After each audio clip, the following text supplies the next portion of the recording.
Good morning, student. Today we start a new chapter that is more important and interesting. ठीक है, related with microorganism. ठीक है, आज new chapter start करेंगे. ठीक है, और वो न्यू चैप्टर काफी इंटरेस्टिंग है और काफी इंपॉर्टेंट है. उसमें अपन जो है माइक्रो ऑर्गेनिज्म के बारे में डिस्कस करेंगे. ठीक है, प्रीवियस जो चैप्टर था सेल के बारे में अपन डिस्कस किए थे और काफी डिटेल से डिस्कस किए थे. ठीक है, तो वो चैप्टर कंप्लीट हो गया. आज न्यू चैप्टर स्टार्ट करेंगे. ठीक है, और उसमें जो है माइक्रो ऑर्गेनिज्म को डिस्कस करेंगे. ठीक है, तो कौन कौन से माइक्रो ऑर्गेनिज्म है और माइक्रो ऑर्गेनिज्म को माइक्रो ऑर्गेनिज्म क्यों कह रहे हैं और उसमें कौन से ऑर्गेनिज्म आ रहे हैं उनको लेके डिटेल से डिस्कस करेंगे ताकि आपको समझ में आ जाए और आपका क्वेश्चन भी अच्छे से निकल जाए. ठीक है, तो आपके सिलेबस में तो थोड़ा थोड़ा करके दिया लेकिन अपन डिटेल से करेंगे. ठीक है, तो स्टार्ट करते हैं माइक्रो ऑर्गेनिज्म.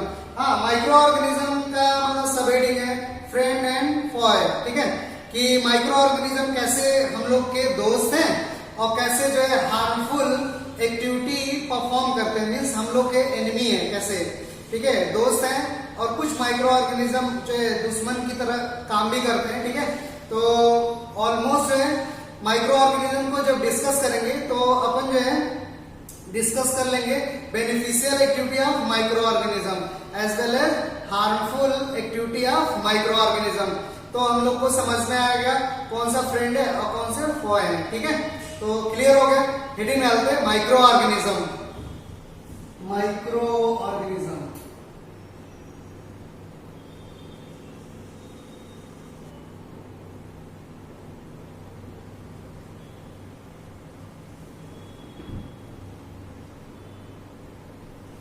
माइक्रो ऑर्गेनिज्म एक नया सा जो है चैप्टर है और इंपॉर्टेंट सा है micro organism.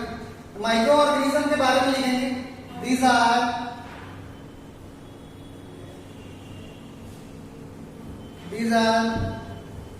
Small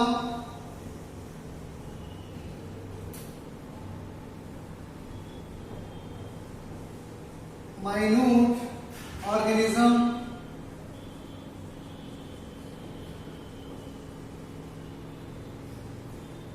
these are small minute organism that cannot seen with naked eye.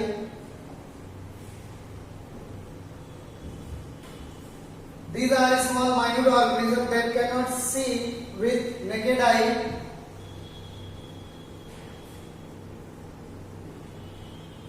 These are seen with the help of microscope.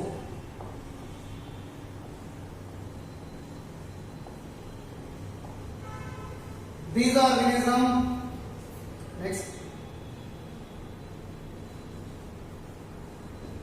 these organisms considering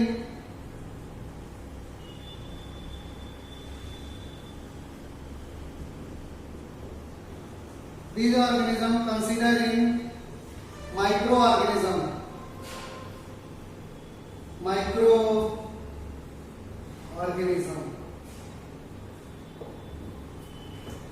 ठीक है.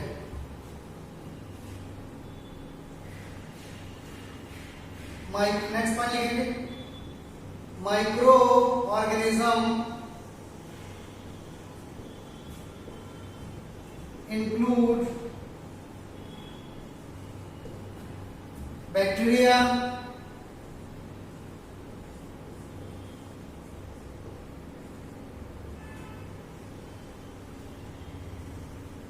Fungi,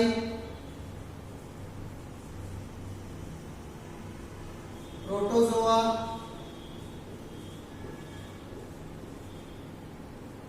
virus, algae. और बैक्टीरिया में cyanobacteria को भी अपन discuss करेंगे. ठीक है, सब कुछ इसी में कर लेंगे. बैक्टीरिया में साइनोबैक्टीरिया को, ब्लू ग्रीन एल्गी को भी. ठीक है, तो micro organism include bacteria, fungi, protozoa, virus, algae, ठीक है। ऐसे ऑर्गेनिज्म को माइक्रो ऑर्गेनिज्म में कंसीडर करते हैं, ठीक है। और बैक्टीरिया को डिस्कस करेंगे अभी, तो अपन इसका मतलब जो है बेनिफिशियल एक्टिविटीज और हार्मफुल एक्टिविटीज को देखेंगे। उसी तरह फंजाई में प्रोटोजोन्स, वायरस, एल्गी, इन लोग को देखेंगे, ठीक है, कि किसका क्या क्या इंपॉर्टेंट रोल है। तो इतना हुआ, ठीक है। The branch of science that deal with study of micro organism called microbiology, ठीक है। तो नेक्स्ट पॉइंट लिखेंगे अपन इसके बाद, the branch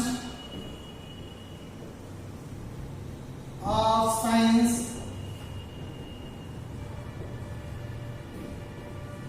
that deal with the branch of science that deal with the study of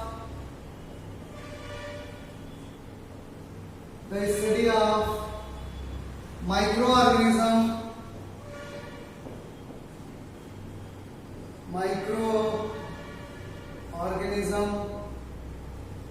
the branch of science that deal with the study of microorganism called microbiology.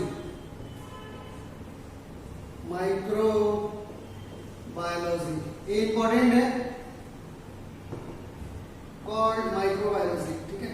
तो कोई बोलेगा what do you mean microbiology, तो आप बोलेंगे it is a branch of science in which we study small minute organism that cannot see without microscope, ठीक है। तो अगर कोई ऐसे पूछ देगा व्हाट मीन्स माइक्रोबायोलॉजी, तो आप बोलेंगे कि माइक्रोबायोलॉजी बायो का ऐसा ब्रांच है जिसमें स्मॉल ऑर्गेनिज्म को स्टडी करते हैं, जो नेकेड आई से अपन देख नहीं सकते, उसको माइक्रोस्कोप से ही देखना पड़ता है, ठीक है, माइक्रो ऑर्गेनिज्म को। क्यों? क्योंकि उसके साइज काफी स्मॉल होते हैं, इसीलिए अपन जो नेकेड आई से नहीं देख सकते हैं, साइज स्मॉल होने की वजह से, ठीक है। माइक्रोन मीटर में, नैनोमीटर में इनकी साइज होती है, तो अपन नेकेड आई से नहीं देख सकते हैं, ठीक है। तो इसीलिए माइक्रोस्कोप की जरूरत पड़ती है, ठीक है। तो जैसे कि यहाँ पे इन्वायरमेंट में कई सारे माइक्रो ऑर्गेनिज्म है, लेकिन अपन नहीं देख पा रहे, जैसे बैक्टीरिया है, फंजाई है, प्रोटोजोन्स वगैरह है, ठीक है, एल्गी वगैरह है। अपन कई सारे माइक्रोस्कोपिक ऑर्गेनिज्म नहीं देख पा रहे। जैसे मान लो इन्वायरमेंट में यहाँ पे कई सारी बैक्टीरिया है जो मतलब मेरी आवाज को भी सुन रही है, ठीक है। तो इसीलिए इन लोगों को ज्यादा मतलब कुछ गलत नहीं बोलना है, नहीं तो पता चला इन्फेक्शन कॉज कर दें, ठीक है। तो प्यार से पढ़ना है, कोई दिक्कत नहीं है कि इन लोग के बारे में, ठीक है, ज्यादा नहीं करना है, क्योंकि यहाँ पे भी हम लोग देख नहीं पा रहे, ठीक है। अभी कैसे दिखाई देगा, तो कोई चीज है, आप जो है मतलब जो है कार्ड वगैरह है या कोई चीज है, आप लाके यहाँ पे रख देंगे, ब्रेड रोटी वगैरह ला के रख देंगे, तो उसके ऊपर जो है फंजाई वगैरह ग्रो कर जाएंगे, ठीक है। तो हम लोग को पता चलेगा हाँ यार ये तो फंगस या माइक्रो ऑर्गेनिज्म यहीं पे थे, ठीक है। तो ये सब लोग यहीं पे हैं, ठीक है। तो आराम से पढ़ेंगे। तो इतना क्लियर हुआ कि माइक्रोबायोलॉजी क्यों बोल रहे हूँ, तो आपको क्लियर हो गया, ठीक है। नेक्स्ट देखेंगे, first of all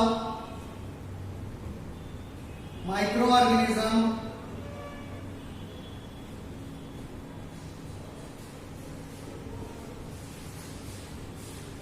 seen by Antony von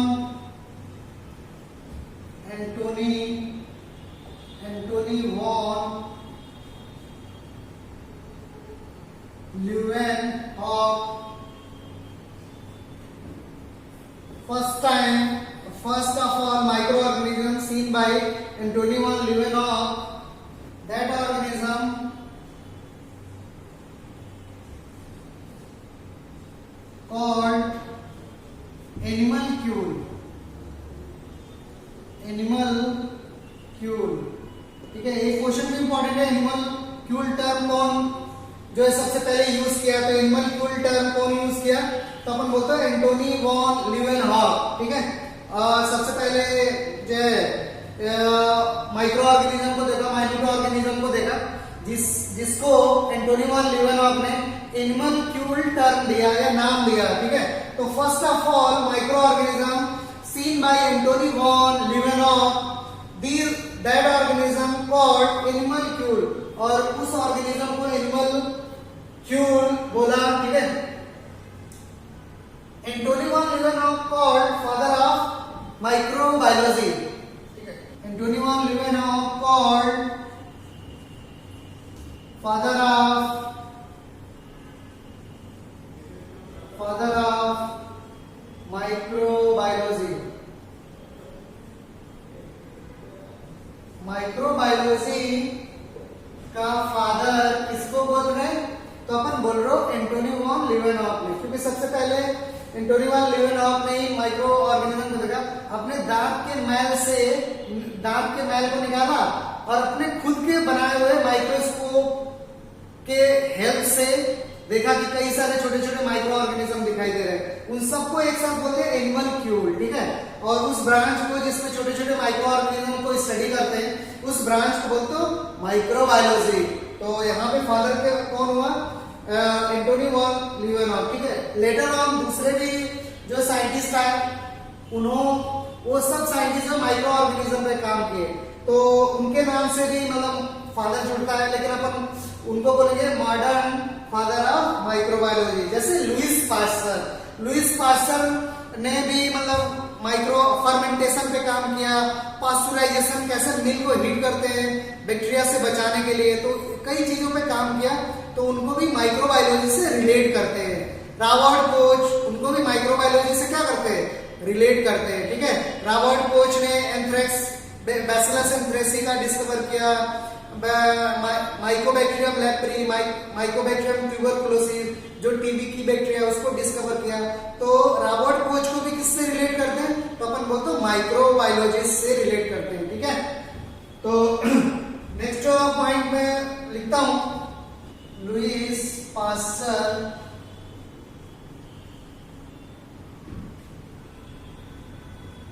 called father of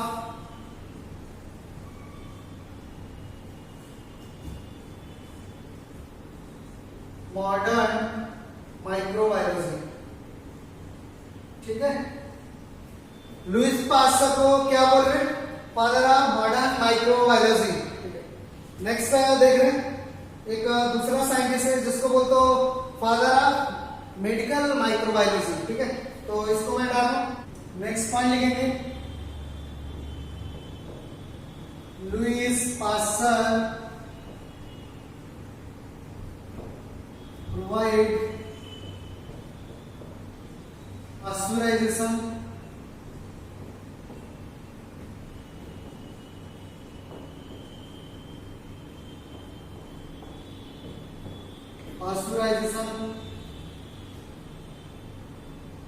of milk,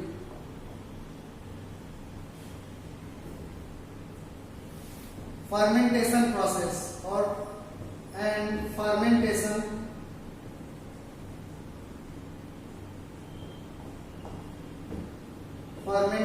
process। Fermentation में किस प्रोसेस को देखते हैं? Lactic acid fermentation, alcoholic fermentation, जैसे बियर, वाइन, रम, जिन, वोडका, शैंपेन, ब्रांडी, विस्की जो भी बनाते हैं फर्मेंटेशन प्रोसेस से बनाते हैं, जो भी बिवरेजेस है, ठीक है। पास्चुराइजेशन मिल्क का करते हैं, तो मिल्क का पास्चुराइजेशन है, देखते हैं क्या होता है। तो मिल्क को देखो, पास्चुराइजेशन का मैं यहाँ पे मिल्क पास्चुराइजेशन का थोड़ा सा कॉन्सेप्ट दे रहा हूँ। मिल्क को क्या करते हैं? 60 डिग्री सेंटीग्रेड पे गर्म करते हैं फॉर 30 मिनट्स के लिए, और फिर उसको क्या करते हैं? कूल करते हैं, थोड़ा मतलब ठंडा करते हैं। फिर सडनली अपन कितना टेम्परेचर देते हैं? 70 डिग्री सेंटीग्रेड फॉर 15 सेकेंड, ठीक है, ये देते हैं। कुछ बुक में थोड़ा वेरिएबल है, लेकिन 70 डिग्री सेंटीग्रेड फॉर 15 सेकेंड, इतना कम टाइम के लिए टेम्परेचर देते हैं, ताकि सब के सब जितने भी हार्मफुल बैक्टीरिया, जितने भी स्पोर फॉर्मिंग बैक्टीरिया, सब के सब डिस्ट्रॉय हो जाए, और फिर मिल्क का जो भी प्रोडक्ट है लंबे समय तक जो है एज सच बना रहे, ठीक है। इस प्रोसेस को बोलते हो, दो टाइप का हीट देते हैं, ठीक है, और एक लंबे समय तक हीट देते हैं और एक कम टाइम के लिए हीट देते हैं। इसी प्रोसेस को बोलते हो पास्चुराइजेशन। क्या बोलते हो? पास्चुराइजेशन, ठीक है। तो कई बार एग्जाम में पूछा पास्चुराइजेशन, तो आप जो समझ पा रहे हैं यहाँ पे। नेक्स्ट पॉइंट लिखें, father of medical microbiology,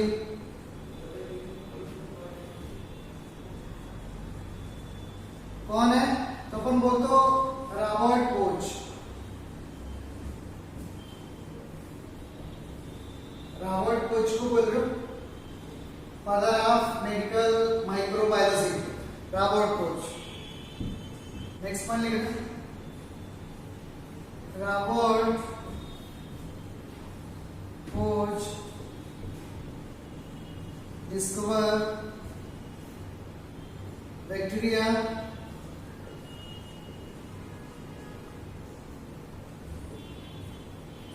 Bacillus anthracis।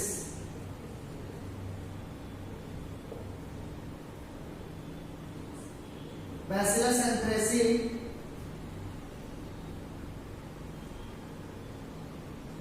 that cause anthrax disease। Anthrax क्या है?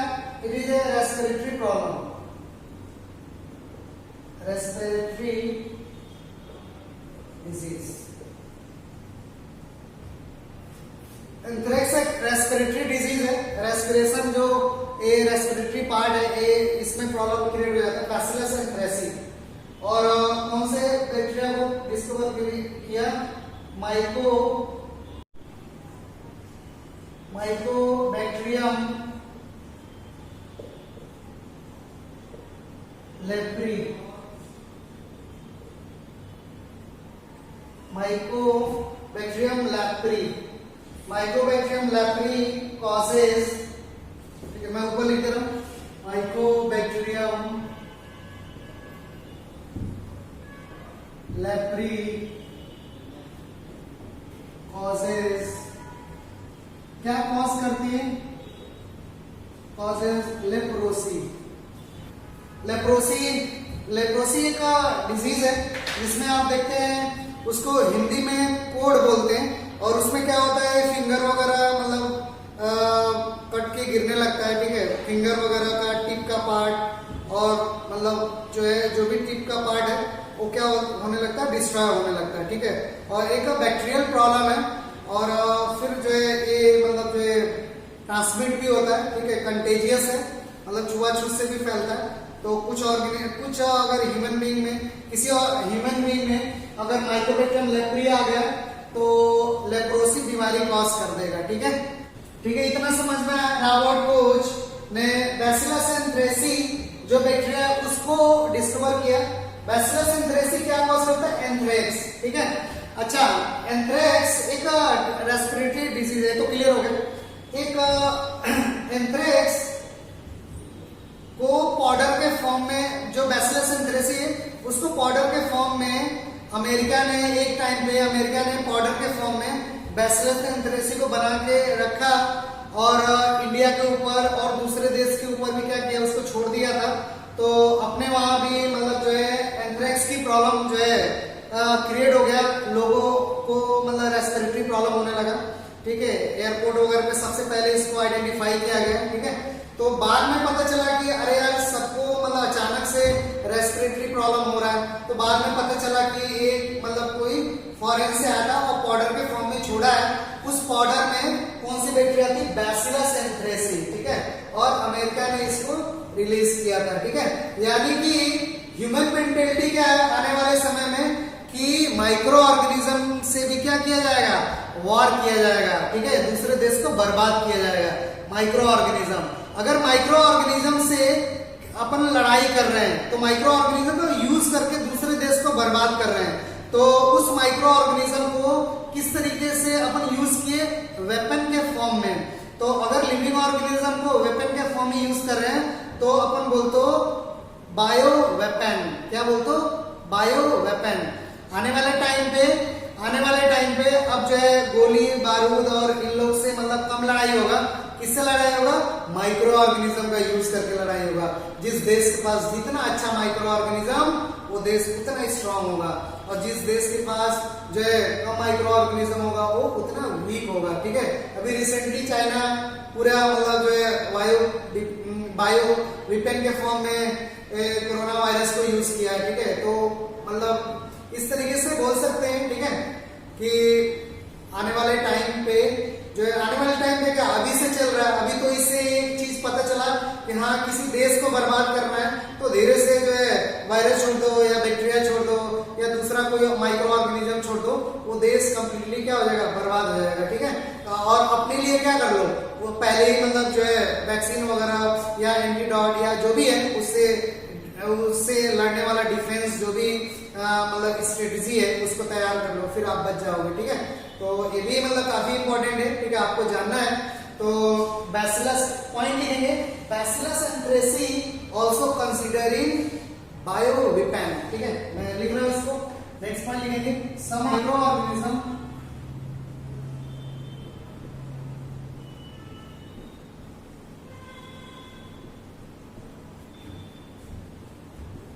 use as bio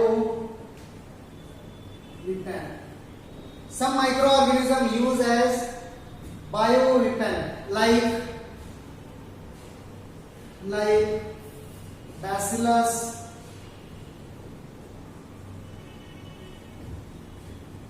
anthracis,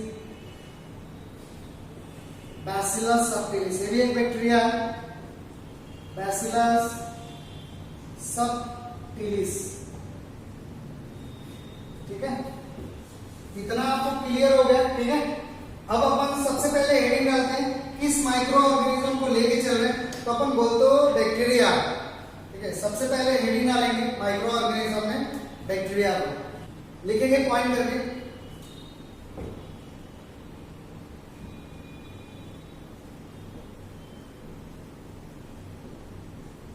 Bacteria term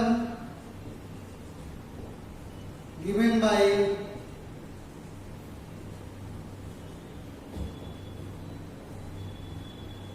Ehrenberg ये साइंटिस्ट है जिसने बैक्टीरिया टर्म दिया। नेक्स्ट पॉइंट लिख रहे हैं, bacteria study in branch of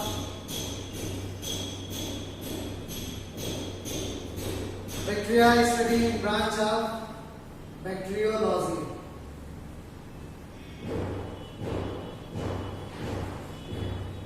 और साइंटिस्ट को क्या बोलेंगे, बैक्टीरियोलॉजिस्ट, ठीक है। तो bacteria study in branch of bacteriology. Next point लिखेंगे, these are prokaryotic organism। Next one लिखेंगे, these organisms are placed in kingdom, कौन सा, मोनेरा, ये इंपॉर्टेंट है। किंगडम कितना हम लोग को डिस्कस करना है, 5, ठीक है। तो कौन कौन सा 5 है, तो Monera, protista, fungi, Plantae, animalia, ठीक है। 5 किंगडम ऑफ क्लासिफिकेशन। तो 5 किंगडम है, कौन कौन सा, Monera, protista, fungi, Plantae, animalia, ठीक है। तो 5 हुआ। तो एक किंगडम है मोनेरा। किंगडम का मीन्स बड़ा सा ग्रुप और कुछ नहीं, ठीक है। तो अगर किसी ऑर्गेनिज्म में कुछ क्वालिटी दिखाई दे रहा है तो आप बोल देंगे हाँ यार इस तरह की क्वालिटी दिखाई दे रहा है, इसको एक ग्रुप में रखो, मोनेरा वाले ग्रुप में रखो, कि उधर ही चला जाए। कुछ सेल वॉल वगैरह दिखाई दे रहा है, फोटोसिंथेसिस कर रहा है, तो साइंटिस्ट क्या किए, उस सब ऑर्गेनिज्म को एक साथ एक ग्रुप में ढकेल दिया, उस ग्रुप को बोले प्लांटी, ठीक है। कुछ ऑर्गेनिज्म ऐसे थे जिसमें सेल वॉल नहीं था और दूसरे पे डिपेंड था, इस तरीके से, ठीक है। तो उस साइंटिस्ट बोले कि इस पूरे ऐसे जितने भी ऑर्गेनिज्म है इनको एक ग्रुप में ढकेल दो, इसमें एनिमेलिया में, ठीक है। तो इस तरीके से जो है ग्रुप बने, बड़े बड़े ग्रुप बने, उसमें जो है डाल दिया गया ताकि स्टडी आसान हो जाए, अच्छे से स्टडी कर पाए कोई भी, ठीक है। तो मोनेरा एक क्या ग्रुप है, उसको उस ग्रुप को क्या बोलते हैं, किंगडम। किंगडम से भी बड़ा एक ग्रुप होता है, उसको बोलते हैं डोमेन। वो आगे चलेंगे तो अपन बताएंगे, ठीक है। तो ये हुआ।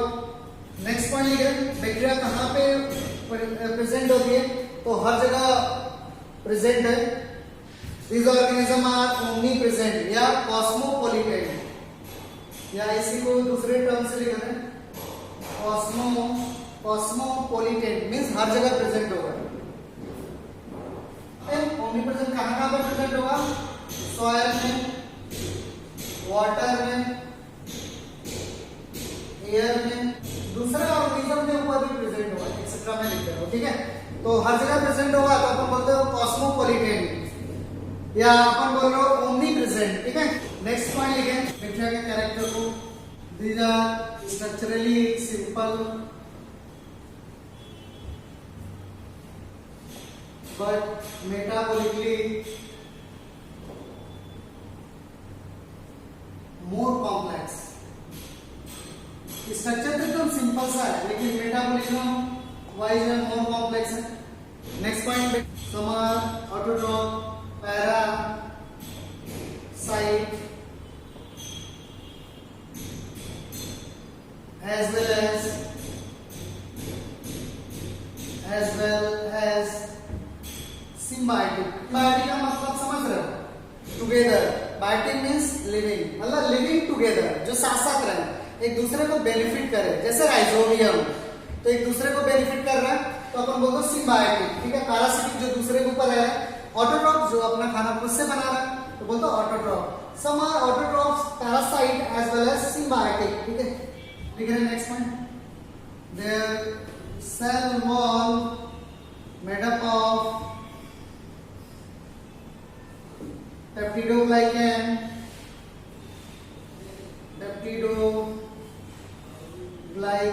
ये अपन पहले भी पढ़ चुके हैं, ठीक है। हेट्रोपॉलीसेकेराइड सब कुछ आप जानते हो, दो सब यूनिट है, नैग और नैम, ठीक है, आप समझ पा रहे हो, ठीक है। Their cell wall made up of peptidoglycan. Next point लिख रहे हैं, plasma membrane are folded in some place called mesosome,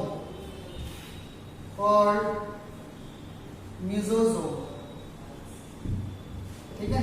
mesosome आप समझ रहे हो, एक पॉइंट मैं लिख रहा हूं, आप जानते भी हो मेसोसोम को क्या बोल रहा हूं। Mesosome is analogous to mitochondria। माइटो क्या? कॉन्ड्रिया। ये आप ऑलमोस्ट इसको प्रोकैरियोट में कई चीजों को समझ रहे हैं, ठीक है।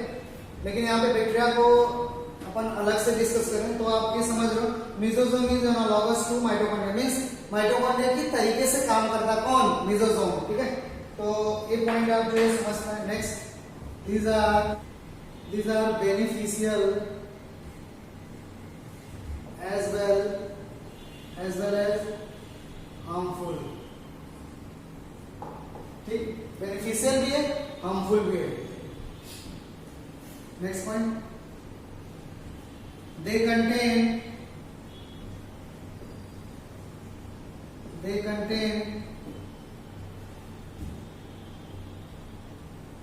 double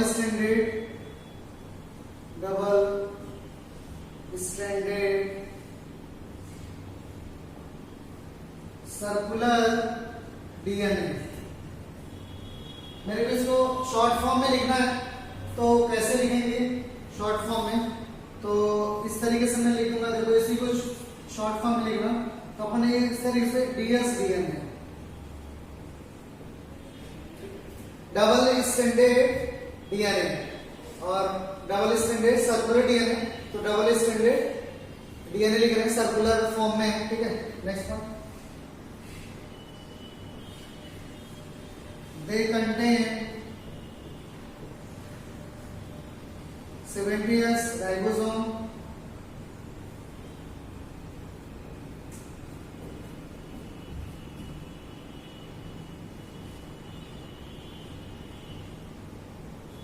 मेम्ब्रेन बाउंड, कोई सा भी मेम्ब्रेन बाउंड, डबल या single, membrane bound cell organelles are absent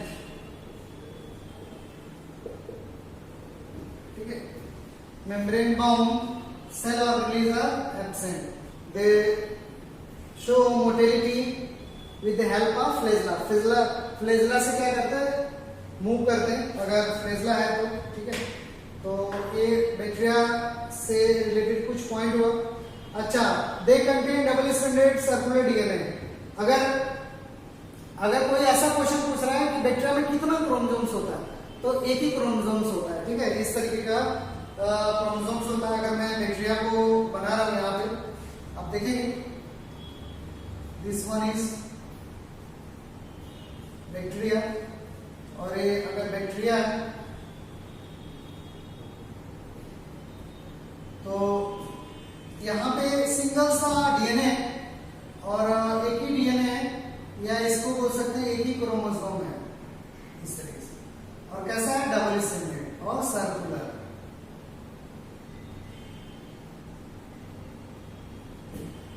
तो एक डबल स्ट्रैंडेड सर्कुलर डीएनए, मैं शॉर्ट में ले रहा हूं डीएस डीएनए, किस फॉर्म में, सर्कुलर, ठीक है।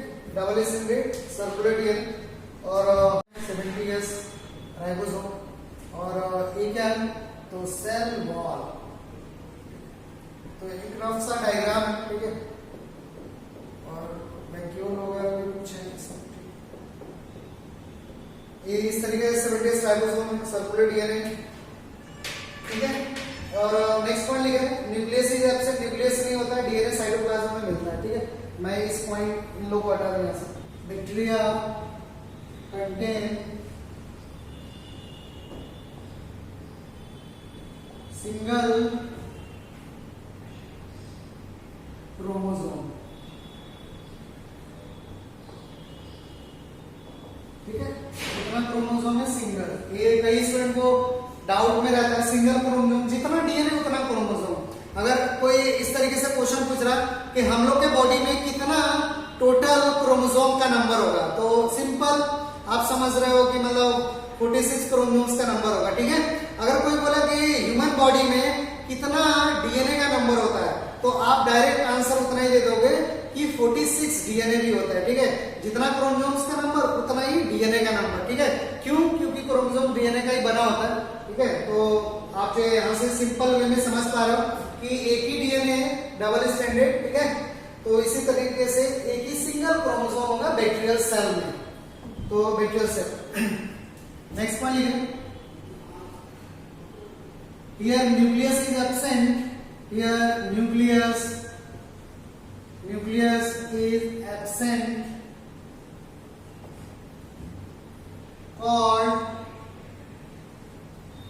for nucleoid, here nucleus is absent for nucleoid or genophore, और क्या बोल सकते हैं, इंसिपिएंट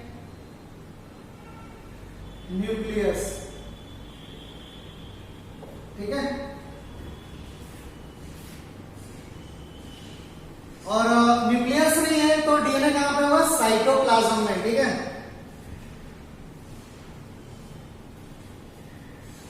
हियर डीएनए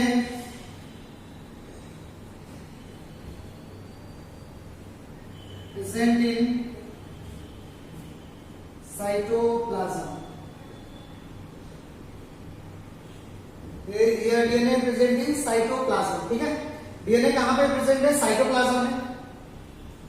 और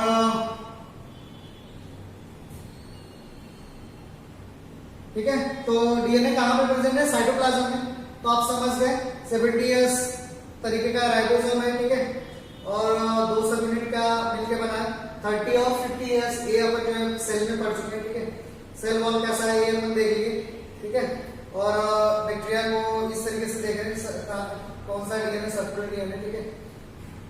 इन बैक्टीरिया में कैसे रिप्रोडक्शन होता है, तो asexual and sexual reproduction. In bacteria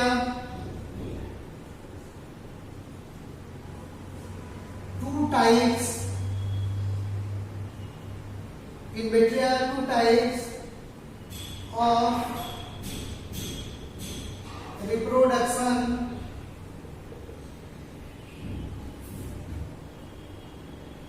is reported.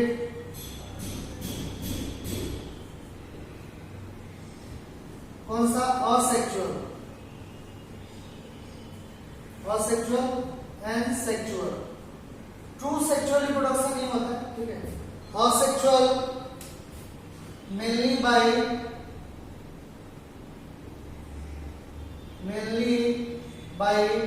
binary fission. binary क्या? fission, ठीक है. सेक्सुअल रिप्रोडक्शन कितने तरीके से? 3 टाइप से होता है. सेक्सुअल रिप्रोडक्शन बाय, मैं इधर लिख देता हूं ऊपर. नेक्स्ट पॉइंट आप यहां पे लिखेंगे. सेक्सुअल रिप्रोडक्शन, या इसी को दूसरे नाम से बोलते हो genetic recombination. Genetic recombination.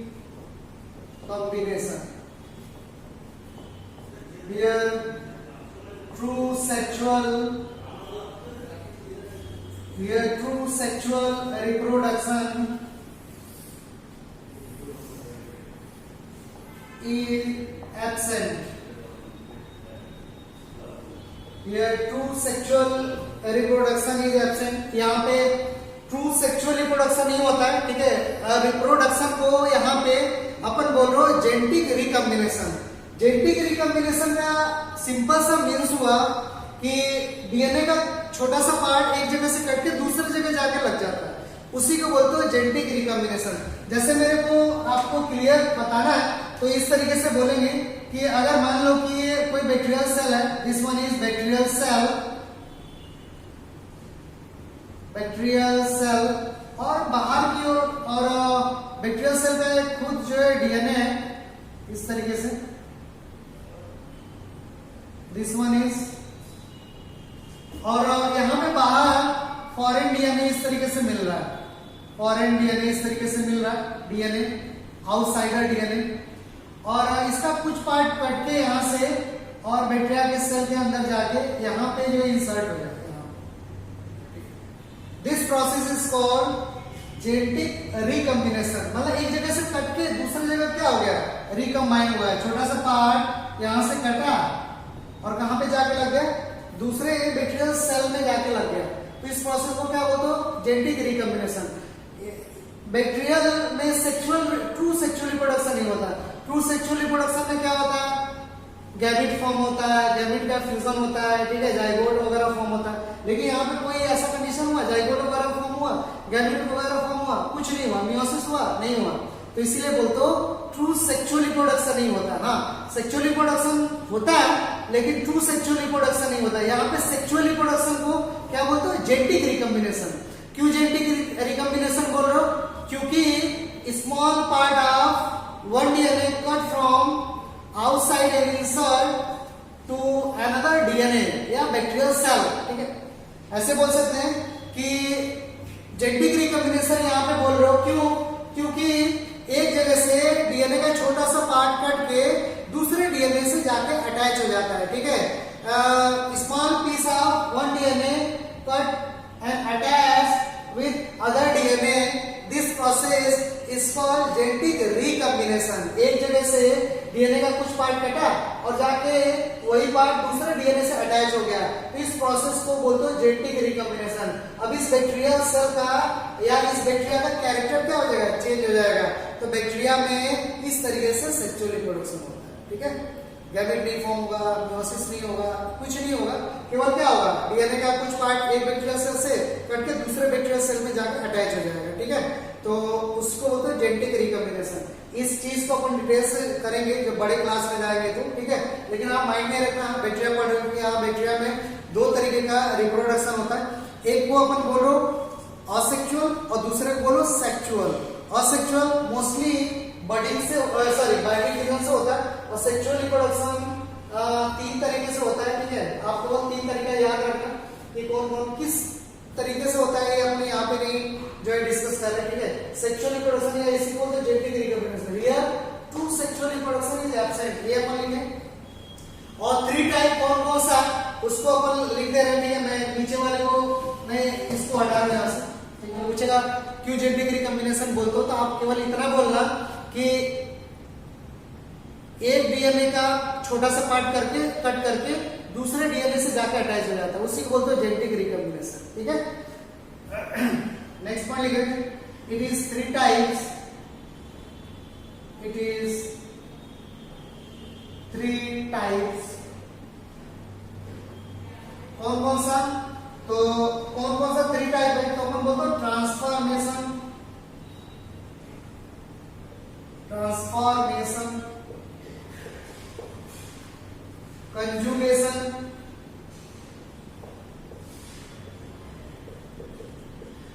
Last one is, या लास्ट वन नहीं कोई सा भी, next one is transduction, transduction. ये 3 टाइप है। हाँ, अगर किसी को जानना है तो बाद में जैसे क्लास वगैरह खुलेगा तो आप बोल सकते हैं कि यार सर मेरे को इसके बारे में डिस्कस कर दीजिए, तो अपन कर देंगे, ठीक है। लेकिन बस इसमें 3 तरीके का होता है, ठीक है। बैक्टीरिया में रिप्रोडक्शन, कई बार ये टर्म जो है देके पूछ देता है ओलंपियाड वगैरह, तो आप ध्यान रखना, ट्रांसफॉर्मेशन, कंजुगेशन, ट्रांसडक्शन, 3 तरीके से सेक्सुअल रिप्रोडक्शन का बैक्टीरिया, लेकिन ट्रू सेक्सुअल रिप्रोडक्शन नहीं होता है। क्यों नहीं होता ट्रू सेक्सुअल रिप्रोडक्शन, क्योंकि यहाँ पे गैमेट नहीं फॉर्म होता है, फ्यूजन नहीं होता है, ठीक है, मियोसिस नहीं होता है, इसलिए ट्रू सेक्सुअल रिप्रोडक्शन नहीं बोल रहा हूँ। क्या बोल रहा हूँ, जेनेटिक रिकॉम्बिनेशन। उसका मतलब क्या होता है, small piece of DNA cut from one DNA and attached to another DNA. This process is called genetic recombination, ठीक है। एक डीएनए का छोटा सा पार्ट एक जगह से कट के दूसरी जगह जाके लग जाता है, इसी को बोलते हैं जेनेटिक रिकॉम्बिनेशन, ठीक है। तो ये सेक्सुअल रिप्रोडक्शन के बारे में हुआ, रिप्रोडक्शन के बारे में हुआ, ठीक है। और सेक्सुअल रिप्रोडक्शन एक और तरीके से होता है, ठीक है, उसको बोलते हो अपन बोलते हो इंडोस्पोर फॉर्मेशन, ठीक है। तो उस पॉइंट को लिख रहे हैं। मेनली असेक्सुअल रिप्रोडक्शन कैसे होता है, बाइनरी फ्यूजन से, ठीक है। तो मैं इसको हटा रहा और उस पॉइंट को मेंशन कर रहा हूं। Another method of asexual reproduction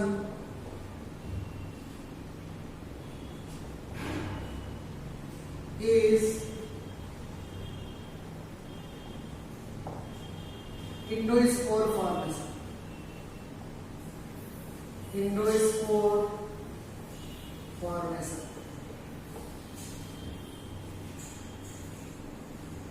Endospore formation. Mostly it is method of mostly कौन सा एंडोस्पोर फॉर्म, मोस्टली इस method of perennating stage, mostly perennating stage है। पेरिनेटिंग का मीन्स क्या होता है, रेस्टिंग स्टेज, रेस्टिंग स्टेज, ठीक। Mostly it is method of perennating stage. Perennating stage क्या है, रेस्टिंग स्टेज। जैसे बैक्टीरिया रेस्ट करने चले गए, जैसा अचानक से टेम्परेचर जो है राइज कर गया, तो बैक्टीरिया अपने ऊपर क्या कर लेती है, एक कवर बना लेती है, उस स्टेज को, उस कवर को बोलते हैं इंडोस्पोर।